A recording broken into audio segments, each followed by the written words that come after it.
দেখুন, আজকের ভিডিওতে আমি অপারেশনাল অ্যাম্পলিফায়ারকে কিভাবে লগ অ্যাম্পলিফায়ার হিসেবে ব্যবহার করা যায় সে সম্পর্কে আমি আলোচনা করব। অর্থাৎ আউটপুট সিগন্যালটা হবে ইনপুট সিগন্যালের লগারিদমিক ফর্ম, ঠিক আছে? অর্থাৎ লগ হিসেবে আমরা কিভাবে ব্যবহার করতে পারি, ঠিক আছে? হয়তোবা এই লগ অ্যাম্পলিফায়ারটা ডিরেক্ট হয়তো আপনাদের চাকরির পরীক্ষায় সরাসরি আপনাদের আঁকতে দিবে না যে লগ অ্যাম্পলিফায়ার কি, এটার অপারেশন কি, বাট সার্কিট কিন্তু এই টাইপ সার্কিট কিন্তু সরাসরি দিয়ে আপনাদের প্রবলেম সলভ করতে বলতে পারে। সো এই টাইপের সার্কিটের সাথে আপনাদের অবশ্যই অভ্যস্ততা থাকতে হবে। তো চলুন শুরু করা যাক কিভাবে আমরা অপারেশনাল অ্যাম্পলিফায়ারকে লগ অ্যাম্পলিফায়ার হিসেবে ব্যবহার করতে পারি। প্রথমত আমি ইনভার্টিং অ্যাম্পলিফায়ারের মতো সার্কিট আঁকিয়ে ফেলবো। এখানে মাইনাস প্লাসটা সরাসরি গ্রাউন্ড করে দিব। ইনভার্টিং মানে এদিক দিয়ে কিছু একটা থাকবে। তো এখানে আমি রেজিস্টর দিব, আর এই জায়গায় আমি রেজিস্টরের জায়গায় বসাবো একটা ডায়োড, ঠিক আছে? সিলিকন ডায়োড আমি বসালাম, যে কোনো একটা ডায়োড আমি বসিয়ে দেবো। তাহলে এটা মেইনলি লগ অ্যাম্পলিফায়ারের সার্কিট।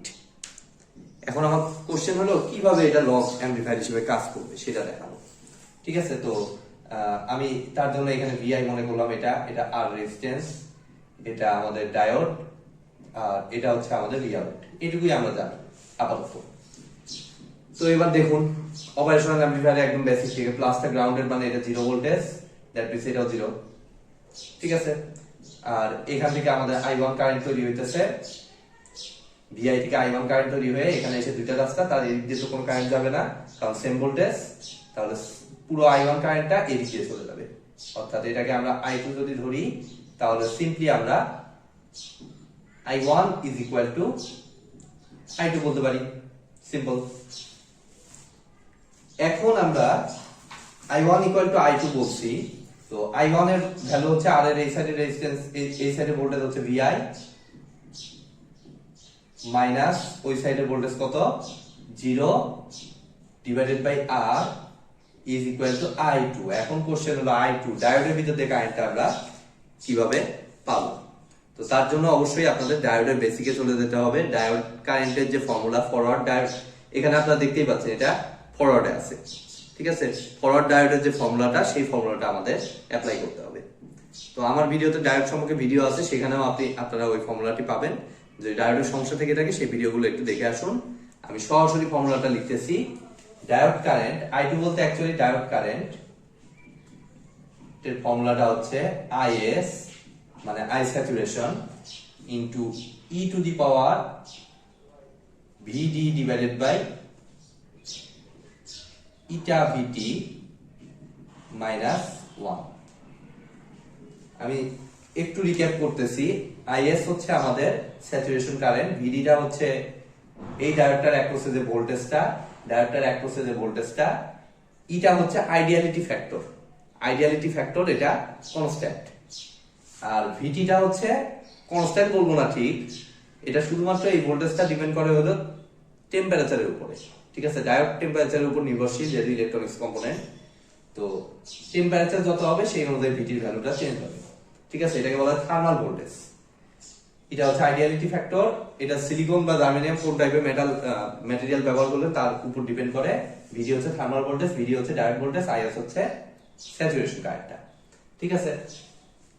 তো আইডিয়ালি দেখা যায় যে আমাদের VD বাই এই ইটা VT বেশ বড় একটা ভ্যালু, e টু দি পাওয়ার এই বড় ভ্যালু করলে অনেক বড় ভ্যালু হবে, সেটার তুলনায় 1 অতি নগণ্য, ঠিক আছে?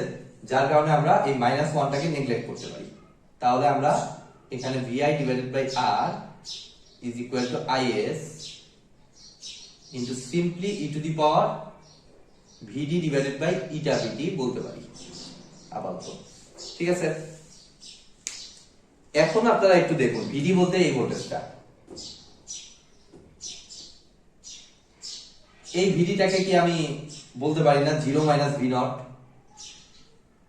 দেখুন plus V D is equal to 0 minus V naught, এই সাইডে ভোল্টেজ 0, ওই সাইডে voltage V naught, same voltage, তো মাঝখানে আর কিছু নাই, জাস্ট তার। দ্যাট মিন্স ভিডি কে আমি বলতে পারতেছি 0 মাইনাস ভি নট, মানে ভিডির জায়গায় আমি রিপ্লেস করে দিতে পারবো চাইলে মাইনাস ভি নট দিয়ে।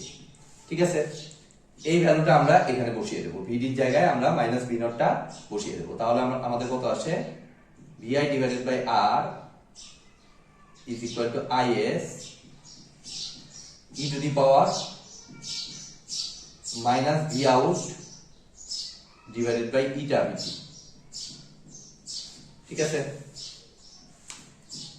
এখন আমাদের লাগবে হলো v out এর মান, তার জন্য আগে is কে ওই সাইডে পাঠাইতে হবে। তাহলে vi divided by is r is equal to আমার আসতেছে e to the power minus v out divided by eta vt। ঠিক আছে, এখন আমাদের যেহেতু v out উঠাইতে হবে, তার জন্য আমার e কে উঠাইতে হবে, এবং e কে উঠাইতে হলে আমাদের কি করতে হয়, আমরা সবাই জানি কোন ইকুয়েশনে যদি e কে উঠাইতে হয় তাহলে আমাদের উভয় সাইডে ln আনতে হয়। ঠিক আছে, ln বলতে অ্যাকচুয়ালি log e বেস যে ফাংশনটা সেটাকে বলা হয় ln। তো log e বেস e দিলে আমাদের 1 আসে, সেই কারণে আমাদের ই উঠাইতে হলে আমাদের অবশ্যই লন ইউজ করতে হবে। তো আমি দেখুন উপরের অংশটা মুছে দিচ্ছি, এটুকু আমার লাগতেছে না, আমি এখান থেকে জাস্ট লাস্ট লাইনটা লাগতেছে। তো আমি যদি ভি আউট বের করতে চাই, ই উঠাইতে হবে, ই উঠাইতে হলে আমাদের লন আনতে হবে। তাহলে ln VI divided by ISR is equal to minus V not by eta VT. তাহলে ভি নট ইকুয়াল টু আমাদের কত আসতেছে, V output minus eta VT into ln VI divided by ISR. তাহলে এই যে ইকুয়েশনটা, এই ইকুয়েশনটার দিকে একটু মনোযোগ দিয়ে আপনারা খেয়াল করুন। আমার টপিক ছিল লগ অ্যাম্পলিফায়ার। তো লং তো আসলে লগই, লগের বেস যখন ই হয়, এক্সপোনেনশিয়াল ফাংশনে ই হয়, তখন সেটাকে বলে লং। ঠিক আছে, তো দেখুন ইনপুট সিগন্যালকে কি লং করছি, মানে ইনপুট সিগন্যালকে আমি লগ করছি। ইনপুট সিগন্যালকে লগ সাথে বেশ কিছু ফ্যাক্টর আছে, আইএসআর, ইটা ভিটি, এগুলো সাইড ফ্যাক্টর আছে, যেহেতু আমাদের এটা ডায়োড ইকুয়েশন থেকে আনা। এই ideality factor, thermal voltage, saturation current, input voltage, আর হচ্ছে এই রেজিস্ট্যান্স, এগুলো সবকিছুর উপর আউটপুটটা ডিপেন্ড করতেছে, এবং ফাইনাল ইকুয়েশনটা আমাদের এটা আসতেছে।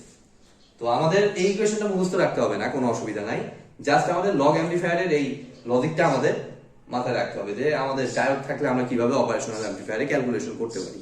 এই টাইপের ম্যাথ সরকারি পরীক্ষায় আসে, যার কারণে আপনাদের একটু প্র্যাকটিসে থাকতে হবে।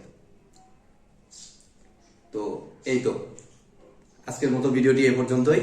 ভিডিওটি যদি ভালো লেগে থাকে অবশ্যই ভিডিওতে একটি লাইক দিবেন, বন্ধুদের সাথে বেশি বেশি শেয়ার করবেন, আর চ্যানেলে নতুন হয়ে থাকলে অবশ্যই চ্যানেলটি সাবস্ক্রাইব করবেন। ধন্যবাদ।